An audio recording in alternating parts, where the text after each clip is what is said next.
Hi, that's me. Um, since we're already acquainted, let's dive right in. This story is very special to us. It's belongs to one of our beloved volunteers, Kristen Baltrum, and she wrote this. When someone is experiencing homelessness, we can sometimes forget that they came from somewhere else first. The adult person was once a teenager who was once a child. They had a family of some sort, whatever that family system looked like. In the case of a woman named Annie, there was a sister named Kristen. Annie and Kristen led very different lives, but the bonds of their family connection held them together. Those bonds were stretched and tested time and again over the years as each of them made different choices and had different opportunities.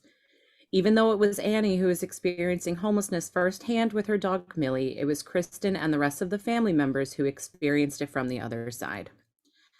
After Annie's story ended, Kristen's journey into understanding the human animal bond in circumstances of homelessness truly began. Her voice in this arena is that of the family members who have had to make tough decisions on a daily basis. When strangers reached out and helped Annie in the times that Kristen and her family could not, those strangers acted on the family's behalf without even knowing it. She hopes to be that stranger for others who have had to say no to their family members and to inspire others to say yes on a family's behalf for people and animals in need. I'm just going to flip my phone here. Um, the film, just a warning, this does depict scenes of, sensitive topics of homelessness, suicide, and whatever. So just be forewarned. We did leave room for a Q&A at the end, but there was so much great content in here. This story goes almost to the end of time, so the Q&A will be shorter, but believe me, it's worth it. And try not to cry. All right, let's do this. Mm-mm-mm. I'll do my little sing song as I share my screen again. Okay.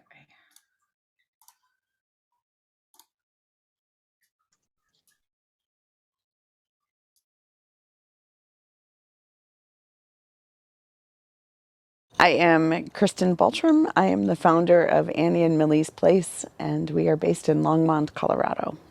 Annie and Millie's Place seeks to keep people who are experiencing homelessness together with their fur family or scaly family, their animal companion family, by evolving programs, resources, and solutions here in our community.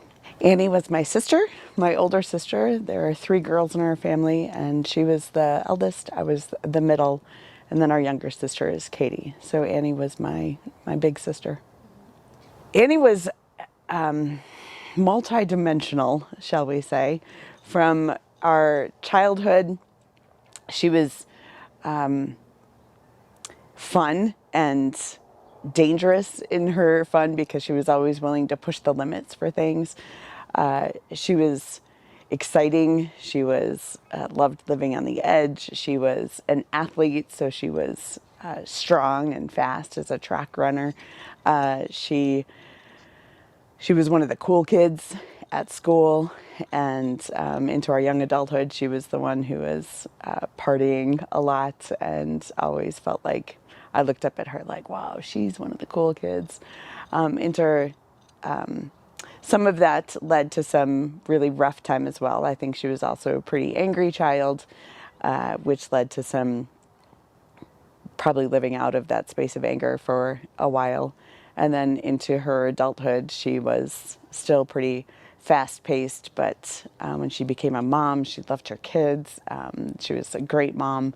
And then all of the dimensions of Anne just continued to evolve into her adulthood through her experience. And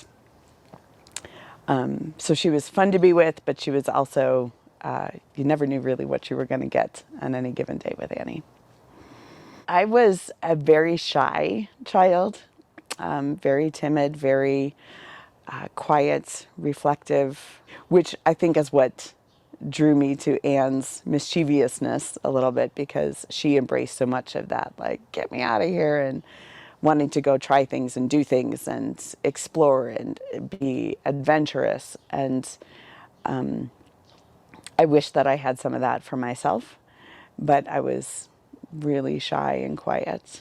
In our early adulthood, like when I was in college, she had gotten married. toward the end of my college time, and her husband, they ran a farm, and so they had lots of big responsibilities and big land, and it was a tiny small town in Missouri, and I admired the life that they were creating. And then they got involved with methamphetamine manufacturing, using, and selling. And that really changed the whole dynamic for their lives, as well as my relationship with her, which led to a couple of years where I didn't talk to Annie at all and didn't really know who she was or what was happening. Only through some of the conversations that my parents would have. My parents were both very involved in trying to help her navigate out of addiction. But then there was a period of time when she was clean and sober, and she had had 2 more kids since then. And I remember she came out here, her and the 4 kids, and my mom came out to visit here in Colorado. And I was really nervous because I didn't know who my sister was, who was coming to my house to spend a week. And I remember we were standing at my kitchen sink, and I told her, I was like, I really like you. And she said, well, I really like you too. And it was like we had this new start of being grown-ups together and having gotten through becoming who we were going to be in the world. And that was really good. And then I'm not really sure what happened, but we fell into this place of separation again. I can't remember if she started using again or not. Her whole journey started to spiral a little bit, and it was really hard to keep up with what was happening in her life and the struggles that she was having. There was a lot of moving into a relationship of hope and trust, only to be stung again by that, and to have that break back open, and then to miss her again and to worry about her again, but then she was fine again. And to be on that emotional spiral all the time was difficult for our whole family. How did Annie and Millie come to be in each other's lives? I don't actually know for sure. I think that Annie had rescued Millie, or Millie had wandered in at some point. I'm not really sure. I know that Annie always had dogs. She was sort of this magnet for dogs. She would bring them home and try to convince my parents to let her keep the dog and all the things. So it doesn't surprise me that there would be a dog in Annie's life. But I'm not actually sure where Millie came from. I just know that Millie wasn't going to go anywhere once she was in Annie's life. Her big heart played a huge role when she was, before she became homeless. She was in an apartment, and she was working at a gas station. She had a couple of different jobs. She kept losing jobs, which we never really got the full story why. But when she was employed at one of the gas stations, there was a couple that lived in a car behind the gas station. And she had just such a big heart and this ferocious faith that she believed it wasn't fair that she should have an apartment and a roof over her head if there was somebody who didn't have a roof over theirs. And so she invited this couple home to her place. And it was brave, and it was strong, and it was courageous, and it was beautiful to do that. But at the same point, she wasn't paying her rent because she thought she was doing God's work in the world by giving these people a place to live. And she thought, well, I'm doing God's work. That's the only work that needs to get done. And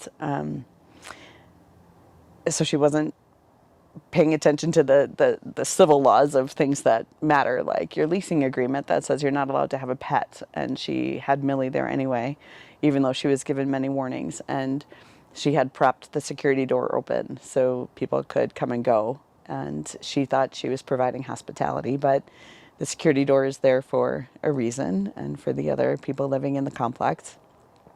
And There were too many people coming and going and too many people staying there, and she wasn't following up on her end of the deal. And ultimately she was evicted, which is, it makes sense. But that's how she became homeless. But it came out of a place of compassion and wanting to share everything that she had, which wasn't much, but it was everything she had. And that's where her big heart and jumping all the way into relationships led her to a place of danger, and she wasn't really super protected. I didn't really know much about what was going on with her housing situation other than what my nieces would tell me, that she was bringing people in, and that was part of, the family drama that was going on. Until November, when I was having coffee with a friend of mine, and a text came through from Annie to me and our mom and our little sister Katie, where she said, "I can't do this anymore. I'm really sorry. I was such a bad sister." And I knew at that point that that was a text that she was planning to end her life. And I just knew in my soul. I finally got Annie on the phone. Probably took us about an hour to get on the phone with her. And I said, "What was that about? Tell me more." And she said that she had gotten her first eviction notice. And she explained that she wasn't allowed to have her dog, but they didn't understand that her dog was everything to her. And it didn't matter that the rules were that she couldn't have her dog. She was going to have her dog. I was like, okay, well, that's an issue, but let's figure it out. And then that's when it came up that she hadn't been paying her rent and had about $2,600 worth of back rent that was due. And my mom and I decided that, mom was going to help her out with that. And then the next month, again, there was another eviction notice. And she said again, she's like, "I can't do this." And at that point, we found out that she wasn't working anymore. She had gotten fired from her job. And we had a feeling that she was gonna be out on the street. We always knew that at some point she was hurting. She was hurting bad. And so between the housing and lack of hope for her own life, it was a struggle. So Annie was finally forcibly removed from her home in January of 2019 when the sheriff came over. Millie did go live with Annie's third child for a little bit of time, and our family put Annie up in a hotel nearby for a couple of nights, and we even had aunts and cousins that were chipping in, and we'll cover tonight. My stepmom covered tonight. Everybody, the whole family kind of pitched in. That wasn't a sustainable lifestyle. And I remember Annie kept saying, "Well, I can just march on down the block. There's a place where they post jobs. I can go get a job any day I want." And we were like, "Okay, so go do that. If it's easy to do, then go do that." And she wouldn't do it. It dawned on me, I'm like, she's not going to go to work, because who's going to take care of her dog while she's at work? And sure enough, she never went to work. And I would like to believe that she didn't go to work because she needed to hang out with her dog, and she didn't have a place to have the dog taken care of. But I don't know if that was the reason why or not. I think it was. Maybe it was one of the reasons why she didn't go to work. We talked about shelters, and she did stay in a couple of the shelters in town, but she couldn't have Millie with her, and she just wanted Millie back. And according to my niece, who was holding Millie at the time, she had worms and fleas, and she needed all sorts of veterinary treatments that my niece couldn't afford. We knew that her stuff was in a storage unit at that point. One of her other children was paying for that, and we knew that she was sleeping in there sometimes, which we knew was illegal. But she wanted to be with her stuff, and she had her dog, and it was hard not to support that. We were like, we get it. This went on for about 7 months, and then it was in July of 2019, the last time I spoke with Annie, I woke up to a text message that said, "I'm going to the McDonald's. There's Wi-Fi, and I hope you'll take a minute to talk to me." And of course, I had meetings at work and I had things to do, but I made time and called her, and she went on for about 45 minutes about all the trauma in her life again, and just telling really painful stories. And then I finally said to her, I'm like, "Annie, I get it. Like, I'm sorry that this was your life. I have to go to work. What do you need?"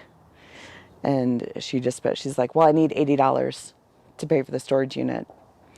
And because my niece at that point had stopped paying because she couldn't pay for it anymore. And so I said, "Okay." And I thought about it for a second, and I knew that this was gonna be the last time. And then she said to me, "Well, if you don't give it to me, I'm just gonna call mom." And that was when I was like, okay, no, I cannot let you take our mother down like this. So I sent her $100 because I knew that where we had to wire the money to, that she could get was in a grocery store. And so I told her, I was like, "Here's your 80 for what you need for the storage unit, and then here's an extra 20. I know you're at the grocery store to get the cash, so get yourself some food, and this is the last time." And I didn't know that that was going to be the last time that I would ever speak to her, but it was. So we all made a collective family agreement that we were done.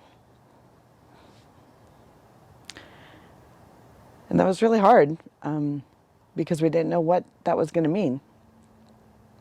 But we knew that we couldn't keep pouring it out.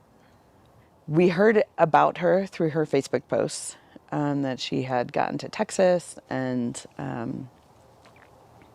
that she was trucking for Jesus. And again, with the ferocious faith, it was interesting to only know about my sister's life through her Facebook posts. And many of them are really, really angry, and sort of scary. And then it was a Sunday morning. It was May 5th. I remember Katie had called me and said that she had gotten a call from Anne that morning at like 2 o'clock in the morning. She said to Katie, "I know you're mad at me and I know you don't like what I'm doing, but you can feel all those feelings later. Right now you have to come pick me up in Gary." And Katie said, "Okay, you're not in charge of what I get to feel and what I get to think and when I get to do it. And I'm not going to come to Gary. It's 2 o'clock in the morning, and I'm not going to come." And it was at that point that I affirmed that, "Katie, no, you made the right decision. Like, she's got to figure it out, and we can't rescue her every time she's in a crisis of some sort." And I know that Millie was traveling with her because she had said, "Millie and I are at this truck stop." And it was from there that we know, only in retrospect, as we've pieced together the stories, because the next time we heard about her was the notification of her death. And so there were a lot of missing pieces that we only found out afterward, in talking to the detective and kind of unraveling that story a little bit. Which was really hard because I was the one who was notified of her death. A police officer who called to tell me that she had been found dead. I said, "Where?" And she said, "In Gary."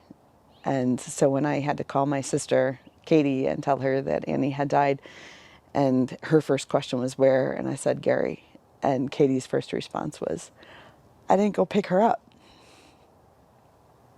And you're right. You didn't go pick her up. And that was the right decision at the time. And Annie's death was not because we didn't pick her up. Annie's death was her own choice, and her own solution to her problem. And it was not because Katie didn't go pick her up.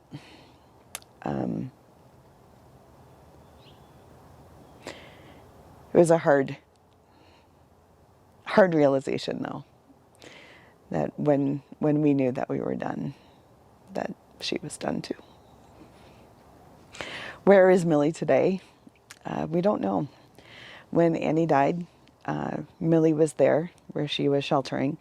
When I spoke with the officer who notified me of her death, he said that there was a dog and we had 24 hours to come get Millie. I was actually at a work event in Wyoming at the time, and Casey, Annie's daughter, was with me. And, my mom was here in Colorado, and Annie had died in Indiana, and there was no way that we were going to get to Millie on time. We had 24 hours to get her from animal control. So we had to let her go. And honestly, there was so much wrapped up in everything that Millie had seen. I don't know that any of us would have been in a space to take Millie, knowing that she carried the story when we were so traumatized. So we don't know where Millie is. We are hoping that Millie was adopted into some really loving home, and that Millie, has a family that loves her and dotes on her and is taking really good care of her for everything that she's been through. And that's our hope. So Annie and Millie's place comes from a moment that I had in realizing that we need to do something different. That just because Annie's earthly story ended tragically and full of trauma and full of pain, I was not willing to let that be the end of our family story, nor the end of Annie's story, because we had had so many good times together, and there was so much more to her life. When somebody dies by suicide, it's a moment of their life. It's not the entirety of their life. Annie and Millie's place comes out of the fact that there was more to Annie's life than the pain and the trauma, and letting that go and turning that into something that stands for and recognizes that when we said no, when Annie's family said no, Millie was there, and Millie said yes every time to Annie. Millie traveled, Millie snuggled, Millie kept her warm, Millie was her only purpose and companion through it all. And so doing something for that.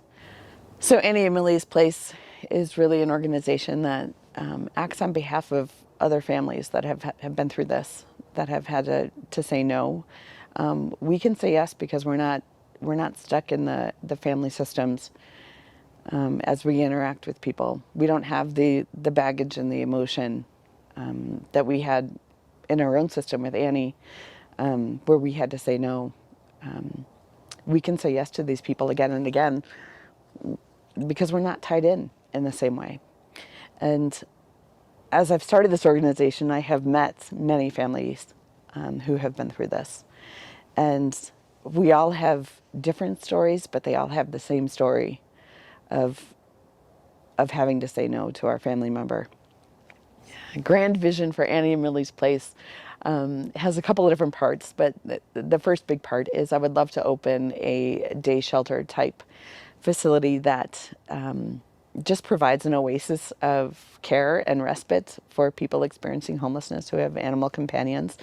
That we would provide daycare for the animals so that people could go to their appointments or their jobs or their Bible studies or whatever it is they need to maintain their whole health and well-being, and know that their animal is being cared for during that time that they're caring for themselves.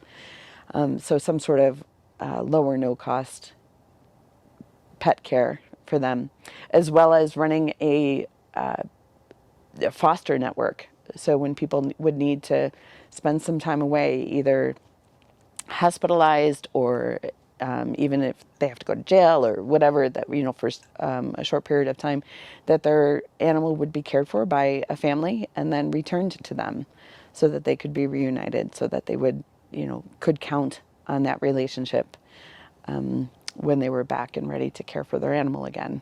But that their animal would be cared for during that time, and so running that program out of there, and really just being a place that works with the other organizations in our community that are doing the human-centric work.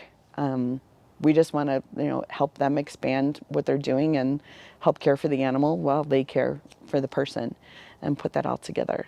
Let's go find the solutions to these things in ways that are sustainable, that make sense, that follow the rules for our world and our society that we live in, but also are about that big heart and about that dream and about recognizing that everybody gets to have a place of rest and everybody gets to have a place of warmth.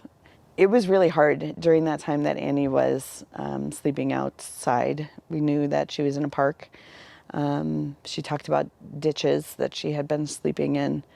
And it's really hard to picture my sister, that picture that's on our website, that we're like cuddled in these big pillows and big blankets before the best night, that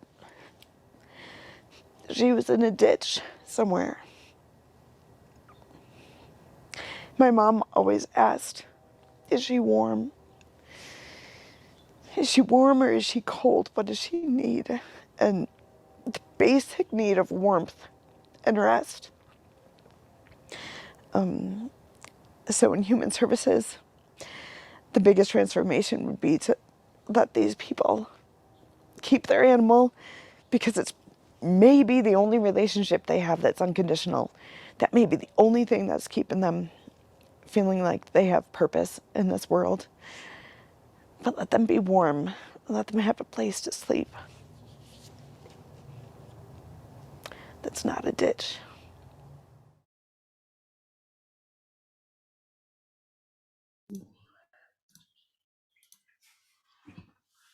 Okay. Hi. I'm sorry if I made you guys cry. Um, Kristen's story is very, very powerful, and I think I got a little teary, even though I edited that. We do have a few minutes to chat with Kristen, who is here. She's been a huge help to us. Kristen, welcome. Thank you for having me and for holding this story. I appreciate doing this together in this community. Yeah, and thanks so much for sharing with us. Everyone is like going crazy, thanking you in the chat. Does anybody have any questions for Kristen right now? We have a few minutes for Q&A. Like I said, that video did go a little long, but I felt it was important to share a lot of that story. I don't see any questions popping up right now. Everyone's saying how powerful it is. First one from Sheila from Maddie's Fund. How did you get the funds to start Annie and Millie's Place? We literally just put it out there and said, hey, this is what we want to do. And our friends and family shared with their friends and family, and everybody who wanted to help Annie in some way but didn't know how could help this way. And so it started with our friends and family network, and through just word of mouth and expanding little by little, a little more funds have come. We don't have a huge budget by any stretch, but we've been very, very thankful for the financial support that we have received over the past year. It blows me away. And every time we have a need for something, it's just somehow gets covered. And that's what keeps us going, because we know that people believe that this is a resource that we need to have in our community, and they want to be part of it. And we've been overwhelmed with people's generosity. That segues nicely into our next question. From Carol, what are the barriers to creating your grand vision? Is it just money, or is there community willingness? We're just starting to figure that out. We incorporated only about a year ago, and are just starting to get connected to all the providers here. When I first started this work, I started it because I literally couldn't find any resource that would help somebody experiencing homelessness who had a pet in this community. And after I started it, I started making these connections, like with My Dog Is My Home, the Street Dog Coalition, which is out of Fort Collins, and some other organizations that do some really great stuff. Hope for Longmont, Feeding Pets to the Homeless. This conference last year blew me away and helped me realize that there are people who are already doing this work. And so what we're trying to do is find our place in this community and then figure out how to work with the organizations that are already existing, that are doing great work, to connect the dots between them. And what can we do here in this area of Colorado where no such thing exists at this time. So we're just starting to make those connections. Nice. This is a great place for it for sure. Excuse me. Next one is from one dash Trish, or Trish, I guess. I'm only a sociology undergrad, but how do you help someone that can't help themselves, as in drug addiction? It makes the human services part really difficult. It is really hard. And I wish I had a magical answer for that, because if we had the answer, we wouldn't need to be here today doing this work. My daughter's a sociology major. I hope she figures it out.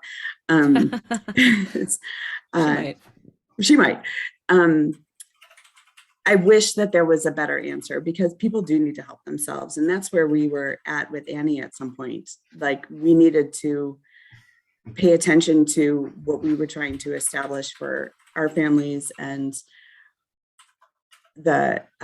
with still being engaged and still being caring and compassionate and connected and helping each other through all the stuff. We still have to do our own work. All of us had to do our own work. And it's really hard when somebody just gets too tired. And I think that's what happened to Annie. Is I think she just got too tired. Yeah, and I've definitely seen that in people I've known as well. Scrolling through, we have some more thank yous. Sharing your personal story, sharing your vulnerability.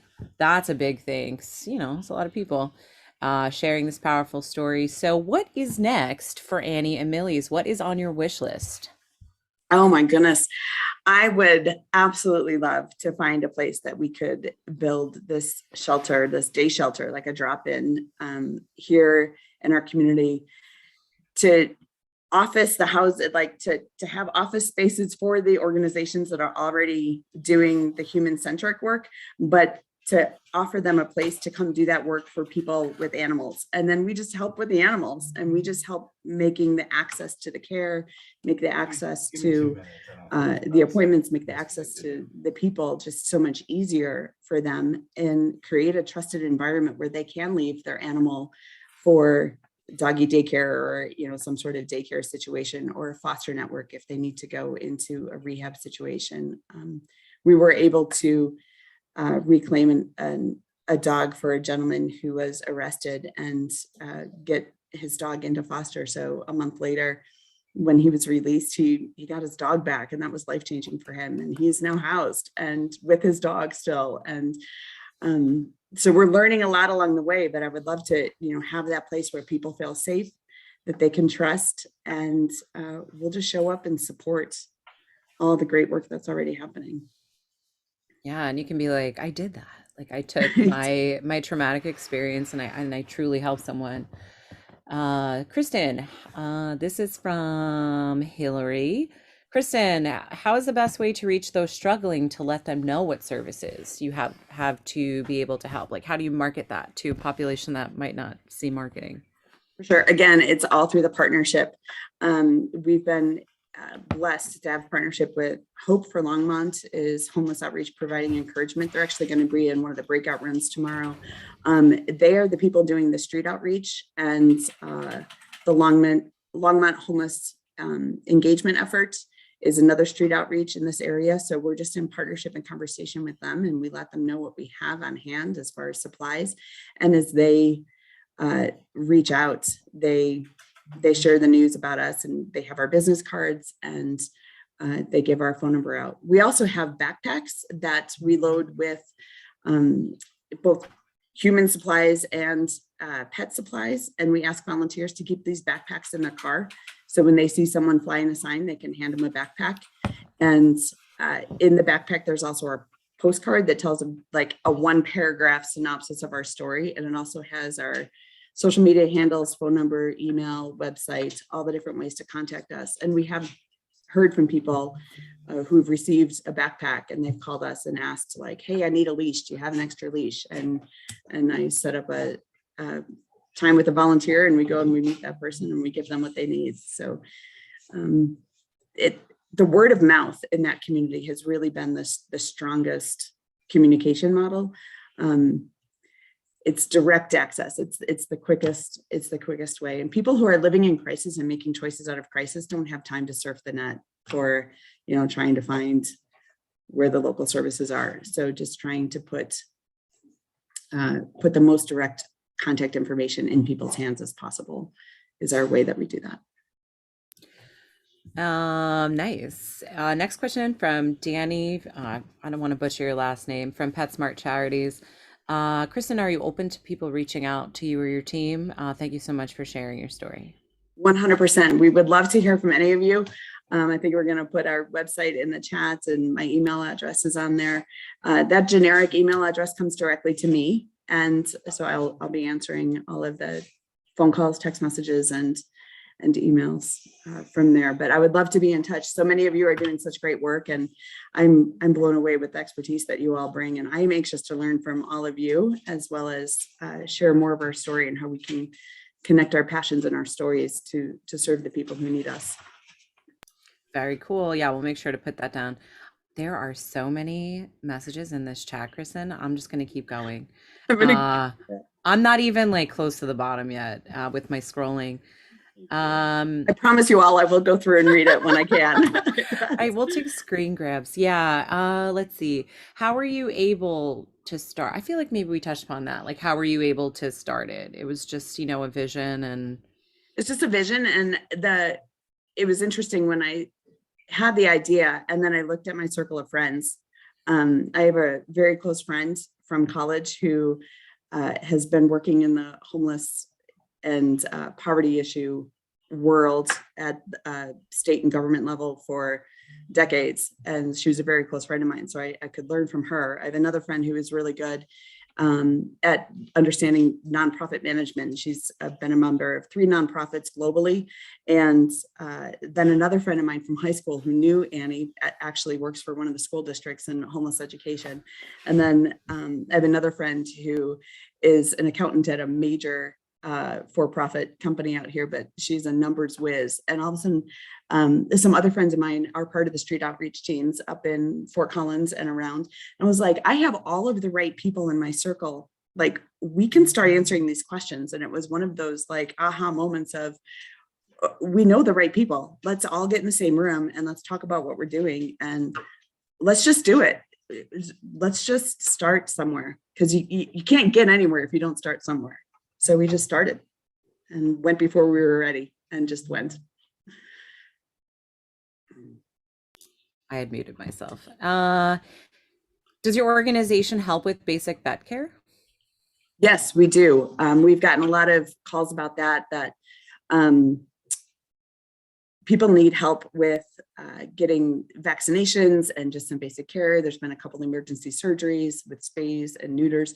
I have been able to connect with some local veterinarians who are able to give us a discount on their already low cost spay and neuter. Working with the Street Dog Coalition was great. That was our first event. We hosted them for a clinic and they came, and I put the word out there and worked with the organizations to contact the people and the clients, and Street Dog came and did their magic. It was great. So veterinary care is something that we're able to provide. We're still trying to figure out exactly how we market that, but we believe in both emergency and preventative care as important to the relationship between the human and the animal. This kind of ties in with the last question. If a person denies free medical assistance for their pets, what other option can be provided for the pet and their owner? Thank you for your beautiful story. And that's from Jessica. Jessica. I don't know. If somebody doesn't want to have the care for their animal, then ultimately that's their choice and that's what they have to decide. That's kind of where we were at with Annie. Like, we wanted her to do certain things and she had to make her own decisions about what she was willing to do. When we found out that Millie had worms and fleas and all that, I don't know that Annie didn't know that or was denying care for Millie, but I don't think she knew, so, or knew how serious it might be. So somebody told me once that you never can make a decision for somebody else because you've never walked in that person's shoes. And I just have to remind myself of that, which is why it's easier for me to just allow other people who are not my sister to make their own decisions, and to stand alongside them with whatever the consequences are of their either decision or non-decision. Thank you. I think we have time for a few more. Christine mentioned this, and this ties in with what we didn't include in this iteration of the video. Oh yeah, there's also more words of support. People are with you. They've seen it happen. Go, Kristen, go. Christine, she said, when we were in Longmont filming, we were there for something called Beast Feast. Can you explain to us what that was and what you're providing to people experiencing homelessness with animals? Yeah, so the Beast Feast, we just thought we wanted to do something Thanksgiving-ish, like everybody else is feasting. And we did find out from our human-centric partners, the ones that do the Thanksgiving meals, that some of our homeless friends won't go into a kitchen to get a Thanksgiving meal or sit down because their animal is not allowed in the facility with them. So they were choosing not to join in a community meal, again, because of their animals. So what we did is we partnered with Hope for Longmont. They run a safe lot program, which allows people to sleep in their cars, safe and secured parking lots with access to a building with showers and Wi-Fi and all that. And we partnered with them, and we brought a food truck to the site, and the food truck was awesome. They even made their own meal for dogs. It was a sweet potato, rice, and peanut butter sauce, like platter full of food. And they gave that for free to any animal that showed up at the truck. And we had coverings and heaters and the whole deal. And we just made it like a parking lot feast. And with that, we also brought resources, coats and blankets for the animals and the people, and dog food and cat food and all the different stuff.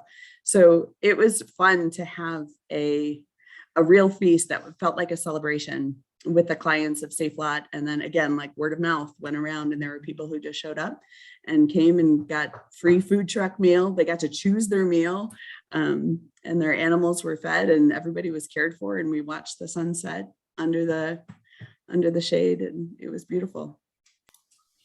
All right.